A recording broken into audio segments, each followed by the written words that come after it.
Olá, seja bem-vindo ao FURB Pesquisa, o nosso espaço para conversar sobre o conhecimento que se produz aqui na universidade. No programa de hoje, a gente vai conhecer os resultados de uma pesquisa desenvolvida no programa de pós-graduação em Biodiversidade da FURB, que avaliou os efeitos de um herbicida muito comum sobre o sistema imunológico de mamíferos. Quem conversa com a gente sobre esse assunto é a pesquisadora Nicole Prada Zibel, que é mestre em Biodiversidade. Bem-vinda, Nicole. Muito obrigada pela presença. Eu que agradeço o convite. E também a professora Isabel Dalfenbach Machado, que é doutora em Imunologia e foi orientadora da Nicole nesse processo de pesquisa. Muito obrigada, professora, pela presença. Obrigada pelo convite e para poder falar um pouquinho sobre nossa pesquisa. Nicole, eu gostaria que você começasse me contando um pouquinho sobre a tua trajetória, antes do mestrado, tua trajetória acadêmica, profissional. Sim, então eu sou egressa aqui da FURB já desde a graduação. Eu fiz a minha graduação em Biomedicina aqui, já fui aluna da professora Isabel lá na graduação. E desde ali metade do curso eu já me imaginava fazendo pesquisa e mestrado e futuramente dando aula, né? Então, assim que eu terminei a graduação, infelizmente era o período de pandemia, então eu acabei aguardando um pouco para começar o mestrado. Mas teve um momento, surgiu um momento que eu decidi assim, não, então agora eu quero me inscrever para participar do processo seletivo. Já logo entrei em contato com a professora Isabel, porque eu já sabia que eu gostaria de tê-la como minha orientadora. Conversamos sobre o que poderia ser a nossa pesquisa, fiz o processo seletivo, deu tudo certo e então esse ano eu consegui defender então a minha dissertação de mestrado. Professora, conta um pouquinho para a gente, então, como é que nasceu esse projeto de pesquisa no âmbito do PPG-Bio, que é onde a professora atua? Então, assim, a minha formação sempre foi em imunologia, né? Tanto imunologia clínica quanto aplicada. E nós trabalhávamos com atividade imunomodulatória de plantas medicinais aqui da região. Só que eu tenho um contato com a toxicologia desde o meu doutorado e sempre ficou essa sementinha ali plantada de trabalhar com isso e é algo que eu me interesso muito, eu gosto muito. E assim, no último Congresso Brasileiro de Toxicologia, em conversa com outros pesquisadores, foi lançada a sugestão para que eu iniciasse então a pesquisa com o Cialofop, que é um defensivo agrícola muito utilizado na nossa região, bastante utilizado por sinal, e daí a gente iniciou, como ainda não tem estudos na literatura, tinha esse gap de informações, a gente iniciou sem saber ao certo quais seriam os resultados, a gente não sabia muito o que esperar dos resultados e a gente teve uma surpresa gigante com os resultados que foram obtidos. Existe, então, uma lacuna grande de conhecimento a esse respeito, professora? Sim, porque os agrotóxicos, eles são colocados no mercado com estudos, às vezes, não tão completos como deveria, aqui no Brasil. Em outros países tem outras legislações, mas a nossa legislação, ela ainda deixa algumas observações perdidas e que é super importante, visto que os alimentos são consumidos de forma crônica, você vai comer até, para sempre, você sempre é exposto àquilo ali. Então essa exposição, ela é crônica.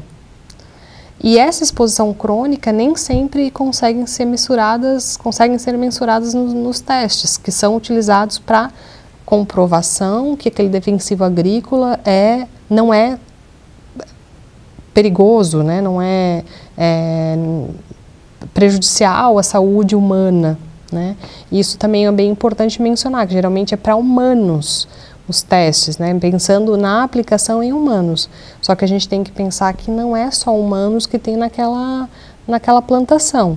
Tem os trabalhadores que aplicam o defensivo agrícola, que acabam, quando colhendo, entrando em contato em maior quantidade, mas esse defensivo agrícola ele vai ser levado pela água, tem os animais que transitam, tem o solo, tem o ar.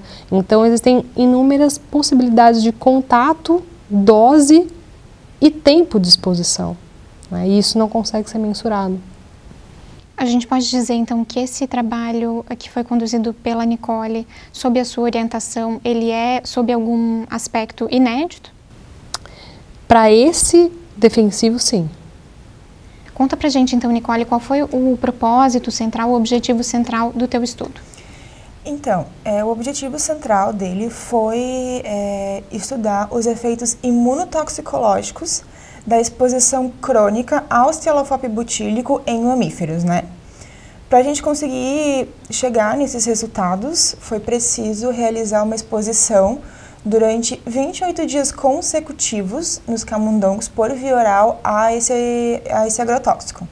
Eu acho que é importante a gente explicar um pouquinho também, a professora já mencionou brevemente, sobre esse agrotóxico específico, né, cujos efeitos vocês avaliaram, investigaram, né? Em que tipos de cultura ele é utilizado, por exemplo? Ele é muito utilizado nas culturas de arroz irrigado, que a gente tem muito aqui na região. Se a gente for pensar, a gente tem alguma coisa aqui ao redor aqui de Blumenau, mas Guaramirim tem muito, né? Então, e por ser uma cultura de um alimento que ele é considerado com alto valor nutricional, né? Ele está sempre no prato, né, das pessoas, então a gente acaba entrando muito em contato com esse tipo de alimento e também com esse tipo de substância.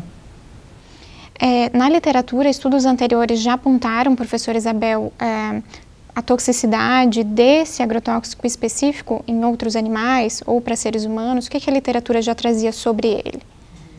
Então, assim, a literatura, ela traz diversos estudos sobre como disruptor endócrino, ou seja, né, que desregula alguns hormônios, que ele tem interferência na reprodução, que ele tem interferência até mesmo na resposta imunológica. Só que ele traz, ele é testado em zebrafish, né, ou em células. Então a gente não consegue ter, e a exposição nem sempre desses estudos também foram crônicas.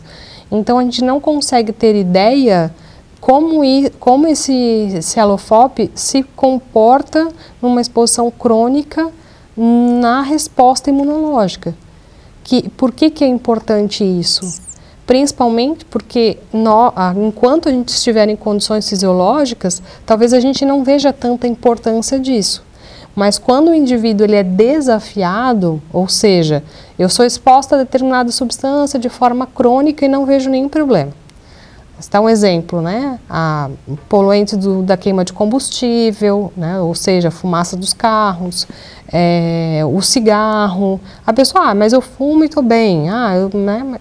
Mas assim, e quando ele for desafiado, ou seja, quando ele tiver ali, vamos supor, uma pneumonia, ou uma outra doença, ou um vírus, será que ele vai responder da mesma forma? Essa a gente não sabe. Né? Então, é nesse sentido que a gente estuda. Então, essa exposição crônica modula a resposta imunológica a ponto de prejudicar o indivíduo quando ele for desafiado? É isso que a gente buscou. A gente costuma falar muito aqui sobre os resultados, né, as conclusões dos estudos, mas eu acho sempre também muito importante a gente ressaltar o quanto esse processo de pesquisa, o quanto o percurso de pesquisa ele é trabalhoso, né? Por isso eu queria que tu nos explicasse um pouquinho melhor como é que foi conduzido esse trabalho, como a pesquisa foi realizada passo a passo. Então, de primeiro momento, é muito importante a gente relatar que toda e qualquer pesquisa envolvendo qualquer tipo de organismo, né, vivo, ele tem que ser passado pelo Comitê de Ética de Uso em Animais aqui da FURB, onde a gente vai relatar o que a gente deseja estar conduzindo nessa pesquisa, né?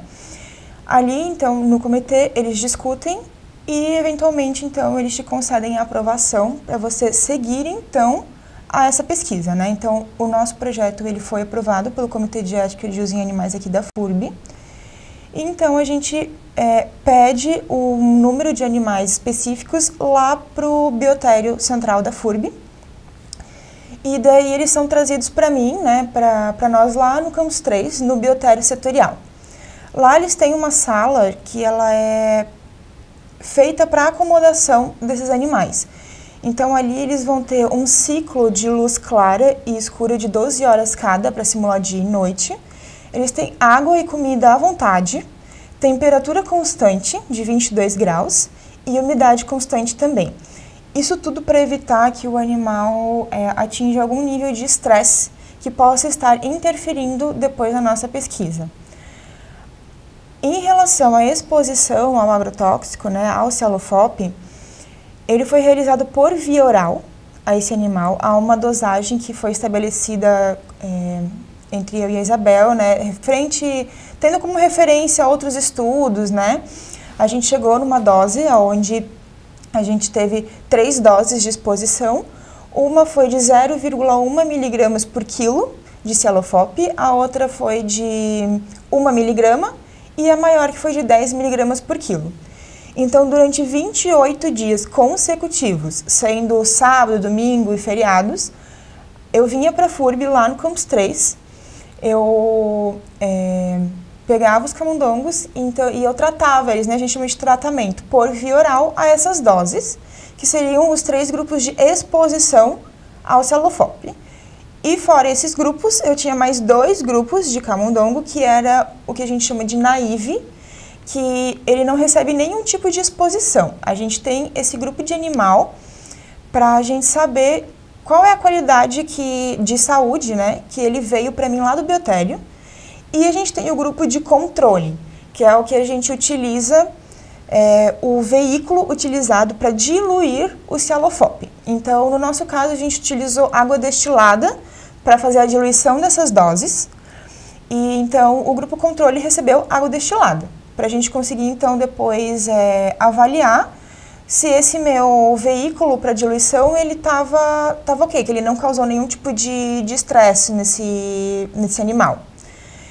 E feito isso durante 28 dias, para a gente conseguir desafiar o sistema imunológico desse animal, a gente expôs ele a um lipopolissacarídeo de Escherichia coli, né, que é uma bactéria, para ver como que esse animal ia, então, depois de uma exposição crônica, como que ele ia reagir frente a uma bactéria.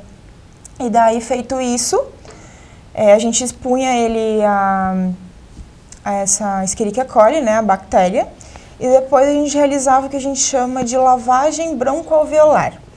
Porque essa exposição ao lipopolissacarídeo, ela era feita via instilação, então eu fazia com que o animal respirasse esse lipopolissacarídeo e, né, como ele respirou, a gente avaliava, então a gente fazia uma lavagem do sistema respiratório dele, para saber se o organismo do animal conseguiu enviar células inflamatórias e anti-inflamatórias para combater esse agente patogênico. E daí, a partir dali, deste lavado broncoalveolar, que a gente conseguia fazer, então, a estatística, né, propriamente dita, de células que foram capazes de migrar para o compartimento pulmonar e ser capaz de combater esse agente patogênico, né?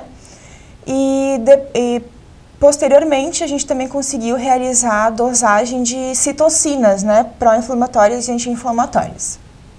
Então, resumidamente, vocês promoveram a exposição crônica desses animais a essa substância, a esse agrotóxico, e verificaram de que forma o sistema imune deles respondeu. Exatamente.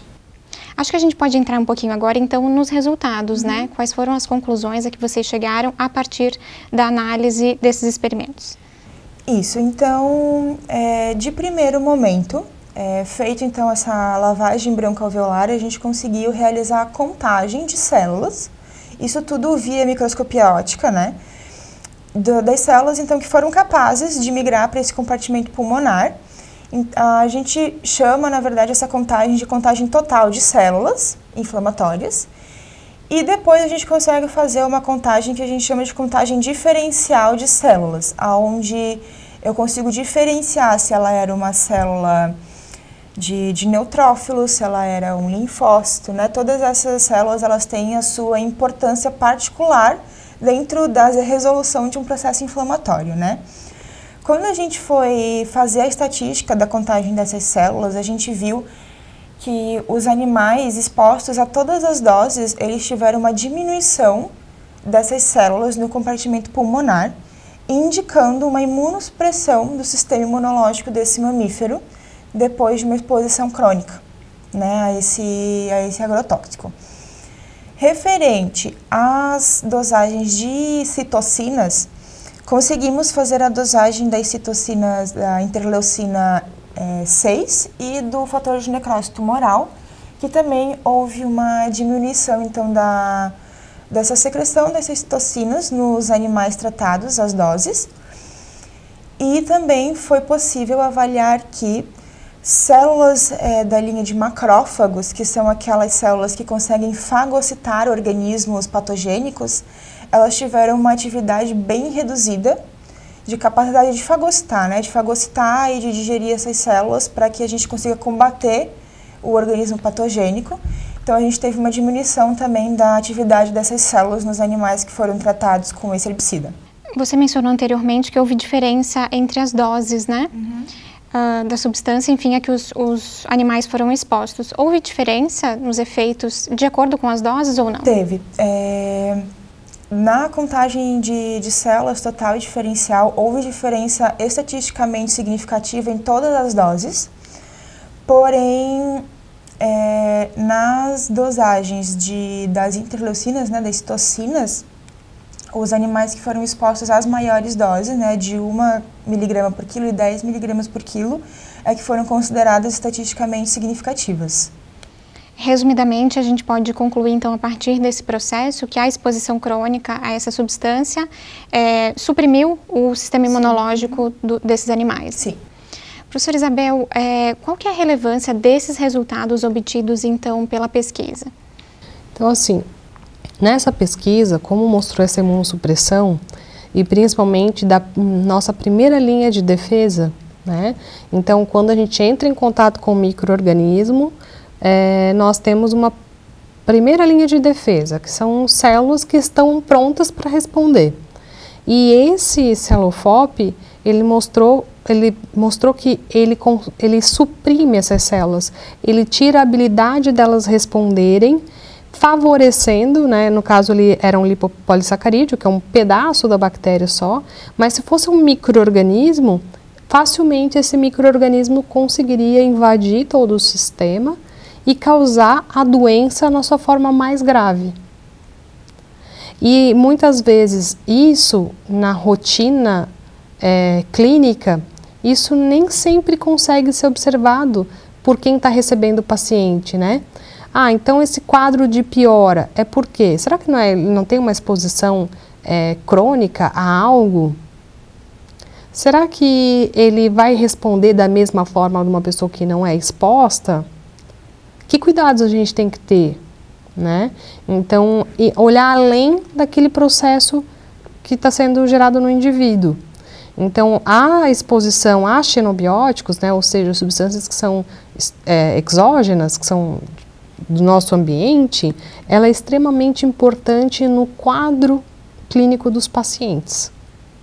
Se a gente for pensar, então, a quantidade de substâncias a que a gente está exposto diariamente, cronicamente, a gente tem a noção do tamanho do desafio da ciência em investigar esse campo, né, professora? E no Brasil, especificamente, a gente talvez nem tenha ainda visto a pontinha de um iceberg, né? A gente tem muita coisa ainda por investigar, colocar nas rotinas, né, dos trabalhadores principalmente. Então, aquele frentista que está sendo exposto constantemente aos vapores de combustíveis, ao um profissional ali, guarda de trânsito, que está constantemente inalando a queima de combustíveis. Enfim, a gente poderia falar de uma infinidade de outras substâncias que têm ação semelhante ao CeloFop. Nicole, eu mencionei anteriormente que a pesquisa é um processo, né? Um processo muito trabalhoso. Quais foram, na verdade, né, os principais desafios que você enfrentou ao longo desse processo? Foi na parte mais experimental, na parte teórica? Como é que você lidou com esse processo do ponto de vista dos desafios que foram surgindo no caminho? Eu acho que desde o início que a gente começa o mestrado, assim, em cada etapa dele a gente tem os seus desafios, né? Então, o PPG Bio, né, ele é um programa sobre a biodiversidade. Então, no começo, eu tive muito o desafio de entrar no âmbito acadêmico da biodiversidade frente às aulas, porque eu tive aulas muito diferentes, que na minha graduação, jamais a gente entrou nesse âmbito, né? Depois começou toda a parte experimental, que ela foi bem cansativa, e eu tive ajuda. Então, imagina se eu não tivesse. Tive ajuda de algumas alunas que estavam em iniciação científica no momento, então eu tive a ajuda delas, e mesmo assim foi muito cansativo. Depois teve todo o desafio de transformar esses resultados em estatística, né, que não é bem assim a gente botar no programa e é isso. Eu precisei de ajuda para conseguir interpretar. A professora Isabel foi essencial, né, porque ela tem já uma vivência muito grande na pesquisa, então a gente conseguiu interpretar esses resultados de forma bem precisa, né? E depois, acho que no final, assim, os maiores desafios foi realmente transformar isso tudo numa dissertação de mestrado para conseguir defender no final, né? Então, eu acho que cada etapa tem seu desafio particular. Bom, esse teu processo de pesquisa, ele utilizou unicamente a estrutura da universidade, Nicole? A gente fez também uma parceria com a Universidade do Vale do Itajaí, a Univale, onde eu tive a colaboração de alunos de doutorado e de mestrado também, que me ajudaram a fazer a dosagem dessas interleucinas que eu havia comentado. Vocês tiveram, professora Isabel, algum tipo de fomento externo para a realização desse estudo? Sim. Então, a gente também contou com a FAPESC, principalmente, né, onde a gente tem 2 projetos vigentes. A gente também contou com a própria estrutura da universidade, que dá a condição para que a gente tenha, né, um local para desenvolver essas pesquisas. E também ao CNPq, a CAPES, que acabam diretamente ou indiretamente auxiliando no próprio programa de pós-graduação, né? É interessante a gente destacar essa estrutura que a universidade oferece, né? Porque acredito que talvez algumas das pessoas que nos acompanham não sabem que aqui dentro estão sendo realizados estudos em vivo, né? Esse tipo de estudo, sim, como você realizou, né, professora? É algo a ser destacado, né? Até para que outros estudantes, outros pesquisadores possam se juntar, né, à equipe dos programas de pós-graduação aqui, né, professora? Pesquisa não se faz sozinho, né? Pesquisa sempre envolve colaboração, envolve difusão aí de conhecimento, porque quando a gente olha para uma pesquisa, na verdade a gente tem algo muito maior, né? Então esses programas acabam estruturando também a instituição, vários equipamentos são adquiridos, trazendo melhor qualidade até mesmo para a graduação, porque os alunos acabam tendo contato, e também gerando uma mão de obra qualificada para o mercado de trabalho, né? Porque por trás de uma pesquisa existem várias outras habilidades e competências que são trabalhadas, não só os resultados, né, o foco principal daquele projeto, né, no caso da Nicole, que foi verificar a atividade modulatória do CELOFOP, mas existe a formação desse estudante, existe a formação tanto do estudante de pós-graduação como de graduação, existe toda a parte de desenvolvimento da universidade, então colaborações, então é um universo muito maior, né, além do que o resultado em si. Como eu mencionei anteriormente, a professora integra o corpo docente do programa de pós-graduação em biodiversidade aqui da FURB, né? Que é um programa que, apesar de jovem, já é muito produtivo, bastante consolidado aqui na instituição. Que outros temas a professora também tem orientado no âmbito desse programa que podem ser do interesse de quem está nos assistindo? Então, outra área que eu também desenvolvo algumas pesquisas é na área de avaliação de atividade imunomodulatória de produtos naturais. Então, eu, em parceria com a professora Michele De Biasi e também com o professor Ricardo Rebelo, a gente pesquisa a atividade anti-inflamatória e imunomodulatória de produtos naturais. Então, principalmente espécies aqui da nossa região. Nicole, voltando um pouquinho agora para a tua trajetória e para os resultados da tua pesquisa, quais seriam os próximos passos na avaliação de vocês para dar seguimento, né, para aprofundar o conhecimento sobre o efeito desse agrotóxico sobre o sistema imunológico dos mamíferos? Isso, então agora o intuito, né, a intenção é entrar para o doutorado, né, fazer processo seletivo então agora meio do ano, e continuar nessa mesma linha de pesquisa utilizando esse mesmo agrotóxico, porém de uma forma in vitro, né, onde a gente consegue então avaliar a capacidade tóxica desse agrotóxico frente ao desenvolvimento celular, né? Então, citotoxicidade, viabilidade celular, crescimento celular, dose letal, né, onde a gente avalia a capacidade de proliferação dessas células frente a esse herbicida, né?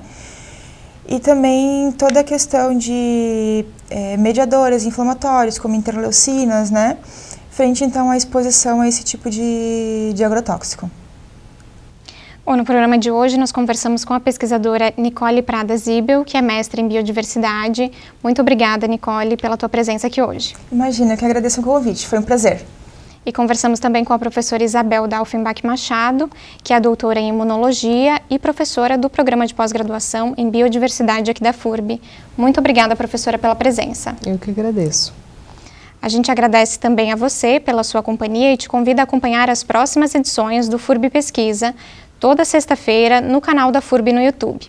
O programa de hoje termina aqui. Até a próxima!